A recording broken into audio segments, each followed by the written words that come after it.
Hello दोस्तों, नमस्कार। मैं प्रतिभा पांडे स्वागत करती हूँ आपके अपने यूट्यूब चैनल स्टोरी जोन प्रतिभा में। तो दोस्तों, आज हम पैसे से संबंधित आपके लिए वीडियो लाए हैं। कड़वा सच है, पैसा आदमी को स्वार्थी और निष्ठुर बना देता है। क्या यह बात सही है? अगर सही है तो आप कमेंट में ज़रूर बताइए कि पैसा आदमी को स्वार्थी और निष्ठुर बना देता है। लखनऊ के एक उच्च वर्गीय बूढ़े पिता ने अपने पुत्रों के नाम एक चिट्ठी लिखकर खुद को गोली मार ली। चिट्ठी क्यों लिखी और क्या लिखा, यह जानने से पहले संक्षेप में चिट्ठी लिखने की पृष्ठभूमि जान लेना जरूरी है। पिता सेना में कर्नल के पद से रिटायर्ड हुए थे। वे लखनऊ के एक पाश कॉलोनी में अपनी पत्नी के साथ रहते थे। उनके 2 बेटे थे जो सुदूर अमेरिका में रहते थे। यहाँ यह बताने की ज़रूरत नहीं है कि माता पिता ने अपने लाडले को पालने में कोई कोर कसर नहीं रखी। बच्चे सफलता की सीढ़ियाँ चढ़ते गए, पढ़ लिख कर इतने योग्य हो गए कि दुनिया की सबसे नामी गिरामी कॉर्पोरेट कंपनी में उनको नौकरी मिल गई। संयोग से दोनों भाई एक ही देश में हैं, लेकिन अलग अलग अपने परिवार के साथ रहते थे। एक दिन अचानक पिता ने रुआसे गले से बेटे को खबर दी, बेटे, तुम्हारी माँ अब इस दुनिया में नहीं रही। पिता अपनी पत्नी की मिट्टी के साथ बेटे के आने का इंतजार करते रहे। एक दिन बाद छोटा बेटा आया जिसका घर का नाम चिंटू था। पिता ने पूछा, चिंटू, मुन्ना क्यों नहीं आया? मुन्ना यानी बड़ा बेटा। पिता ने कहा कि उसे फ़ोन मिला, पहली उड़ान से आए। धर्मानुसार बड़े बेटे का आना सोच वृद्ध फौजी ने जिद सी पकड़ ली। छोटे बेटे के मुंह से एक सच निकल पड़ा। उसने से पिता से कहा कि मुन्ना भैया ने कहा कि माँ की मौत में तुम चले जाओ, पिताजी मरेंगे तो मैं चला जाऊंगा।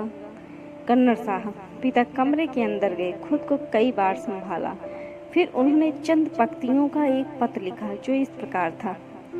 प्रिय बेटों, मैंने और तुम्हारी माँ ने बहुत सारे अरमानों के साथ तुम लोगों को पाला पोसा, दुनिया के सारे सुख दिए, देश दुनिया के बेहतरीन जगहों पर शिक्षा दी। जब तुम्हारी माँ अंतिम सांस ले रही थी तो मैं उसके पास था। वह मरते समय तुम दोनों का चेहरा एक बार देखना चाहती थी और तुम दोनों को बाहों में भरकर चूमना चाहती थी। तुम लोग उसके लिए वही मासूम मुन्ना और चिंटू थे। उसकी मौत के बाद उसकी लाश के पास तुम लोगों का इंतजार करने लिए मैं था। मेरा मन कर रहा था कि काश तुम लोग मुझे ठाठर बंधाने के लिए मेरे पास होते। मेरी मौत के बाद मेरी लाश के पास तुम लोगों का इंतजार करने के लिए कोई नहीं होगा। सबसे बड़ी बात यह है कि मैं नहीं चाहता कि मेरी लाश निपटाने के लिए तुम्हारे बड़े भाई को आना पड़े। इसलिए सबसे अच्छा यह है कि अपनी माँ के साथ मुझे भी निपटा कर ही जाओ। मुझे जीने का कोई हक नहीं, क्योंकि जिस समाज ने मुझे जीवन भर धन के साथ सम्मान भी दिया, मैंने समाज को असभ्य नागरिक दिए। हाँ, अच्छा रहा कि हम अमेरिका जाकर नहीं बसे। सच्चाई दब जाती है। मेरी अंतिम इच्छा है कि मेरे मेडल तथा फोटो बटालियन को लौटाए जाए तथा घर का पैसा नौकरों में बांटा जाए। जमा पूंजी आधी वृद्ध सेवा केंद्र में तथा आधी सैनिक कल्याण में दी जाए। तुम्हारा पिता। कमरे से ढाई की आवाज़ आई। कर्नल साहब ने खुद को गोली मार ली। यह क्यों हुआ, किस कारण हुआ, कोई दोषी है या नहीं, मुझे इसके बारे में कुछ नहीं कहना। हाँ, यह काल्पनिक कहानी नहीं, पूरी तरह से सत्य घटना है। बहुत से लोग ये तर्क देते हैं कि स्वामी विवेकानंद, रामकृष्ण परमहंस और गौतम बुद्ध भी तो मांसाहार करते थे, तो हम क्यों नहीं कर रहे? क्या उनका तर्क ठीक है? रामायण में निषाद गोसाइयों का उल्लेख है। निषाद मतलब नाविक और मछुआरे। द्वापर युग में शांतनु की दूसरी पत्नी सत्यवती एक मछुआरे की पालित पुत्री थी। कृष्ण के एक पुत्र की कथा कही जाती है कि मछली ने उनको खा लिया था। मछुआरे ने उस मछली को पकड़कर काटा तो बालक निकला। राजा दशरथ, पांडव, कौरव सभी के मृगया के वर्णन हैं। ये लोग शिकार के बाद पशु को फेंक तो नहीं देते होंगे। इनका सबका वर्णन है। मतलब मांसाहार की परंपरा बहुत प्राचीन है। मछुआरे मछली पकड़ते ही इसलिए थे कि लोग खाते थे। अगस्त्य समेत कई ऋषि मुनि अच्छे योद्धा भी थे। कंदमूल खाकर तपस्या तो हो सकती थी, योद्धा बनना मुश्किल है। और सबसे पवित्र माने जाने वाले गायत्री मंत्र के रचयिता महर्षि विश्वामित्र कभी क्षत्रिय राजा थे। हो सकता है मांसाहारी भी रहे हों। राम और कृष्ण ऐतिहासिक व्यक्ति थे। इनके बारे में कुछ विषयों पर बहस बेमानी है।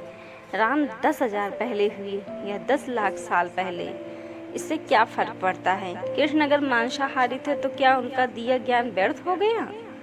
ऐसे ही विवेकानंद, रामकृष्ण परमहंस, बुद्ध क्या खाते थे उससे क्या मतलब है।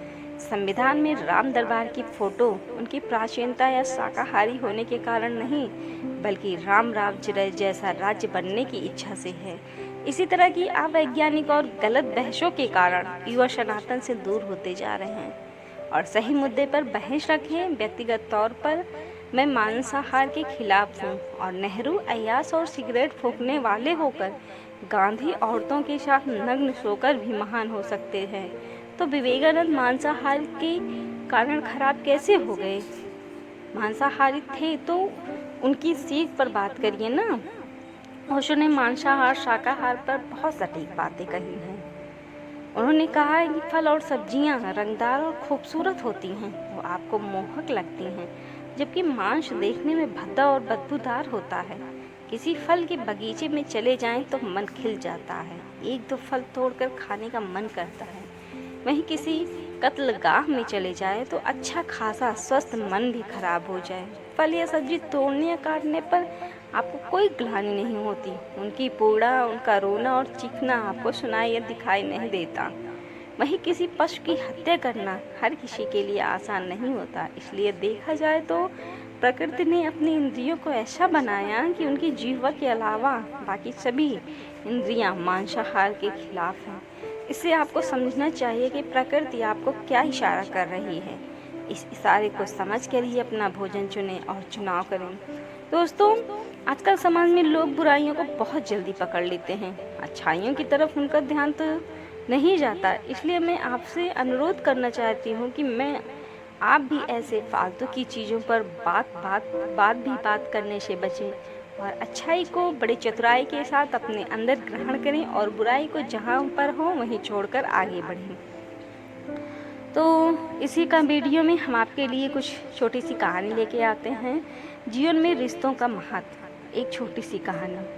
घर की नई नवेली इकलौती बहू एक प्राइवेट बैंक में बड़े ओहदे पर थी। उसकी सास तकरीबन 1 साल पहले ही गुजर चुकी थी। घर में बुजुर्ग ससुर और उसके पति के अलावा कोई न था। पति का अपना कारोबार था। पिछले कुछ दिनों से बहू के साथ एक विचित्र बात हुई। बहू जब जल्दी घर का काम निपटा कर ऑफिस के लिए निकलती, ठीक उसी वक्त ससुर से आवाज़ देते और कहते, बहू मेरा चश्मा साफ कर दे, मुझे देती जा। लगातार ऑफिस के लिए निकलते समय बहू के साथ यही होता। काम के दबाव और देर होने के कारण कभी कभी बहू मन ही मन झल्ला जाती, लेकिन फिर भी अपने ससुर को कुछ बोल नहीं पाती। जब बहू अपने ससुर की इस आदत से पूरी तरह ऊब गई तो उसने पूरे माजरे को अपने पति के साथ साझा किया। पति को भी अपने पिता के इस व्यवहार पर बड़ा ताज्जुब हुआ, लेकिन उसने अपने पिता से कुछ नहीं कहा।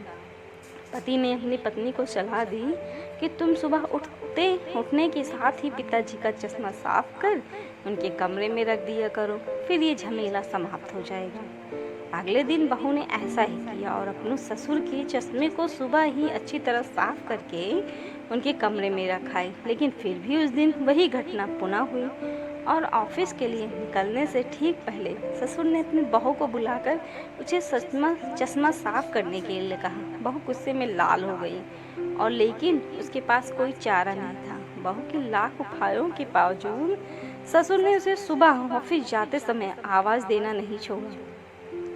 तो दोस्तों, धीरे धीरे समय बीतता गया और ऐसे ही कुछ वर्ष निकल गए। अब बहू पहले से ही कुछ बदल चुकी थी। धीरे धीरे उसने अपने ससुर की बातों को नज़रअंदाज करना शुरू कर दिया। फिर ऐसा भी वक्त चला आया जब बहू अपने ससुर को बिल्कुल अनसुना करने लगी। ससुर के कुछ बोलने पर वह कोई प्रतिक्रिया नहीं देती और बिल्कुल खामोशी से अपने काम में मस्त रहती। गुजरते वक्त के साथ ही एक दिन बेचारे बुजुर्ग ससुर भी गुजर गए। समय का पहिया कहाँ रुकने वाला था, वो घूमता रहा। छुट्टी का एक दिन था। अचानक बहू के मन में घर की सफाई का ख्याल आया। वो अपने घर की सफाई में जुट गई। तभी सफाई के दौरान मृत ससुर की डायरी उसके हाथ लग गई। बहू ने जब अपने ससुर की डायरी को पलटना शुरू किया तो उसके एक पन्ने पर लिखा था दिनांक 24/8/9। आज की इस भाग दौड़ और बेहद तनाव और संघर्ष भरी जिंदगी में घर से निकलते समय बच्चे अक्सर बड़ों का आशीर्वाद लेना भूल जाते हैं, जबकि बुजुर्गों का यही आशीर्वाद मुश्किल समय में उनके लिए ढाल का काम करता है।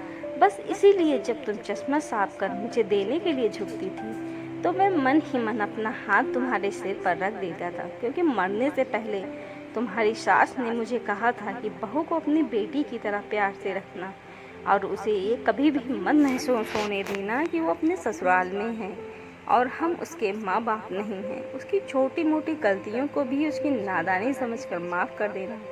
वैसे मेरा आशीर्वाद सदा तुम्हारे साथ है बेटा। डायरी पढ़कर बहू फूट फूट कर रोने लगी।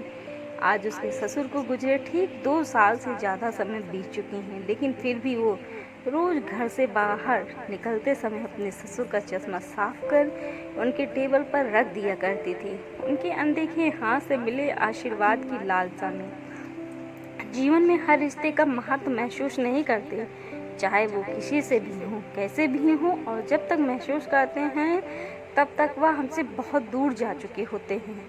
तो दोस्तों, रिश्ते के महत्व को समझें और उनको सहेज के रखें। दोस्तों, आपको हमारी ये वीडियो अच्छी लगी हो तो कमेंट में ज़रूर बताइएगा और कमेंट करना बिल्कुल मत भूलिएगा और हमारे चैनल को लाइक शेयर सब्सक्राइब करिएगा। साथ में दोस्तों, आप नए हैं तो बेल आइकन भी दबा दीजिएगा, जिससे हमारी कहानियों के नोटिफिकेशन आप तक जाते रहें। धन्यवाद दोस्तों।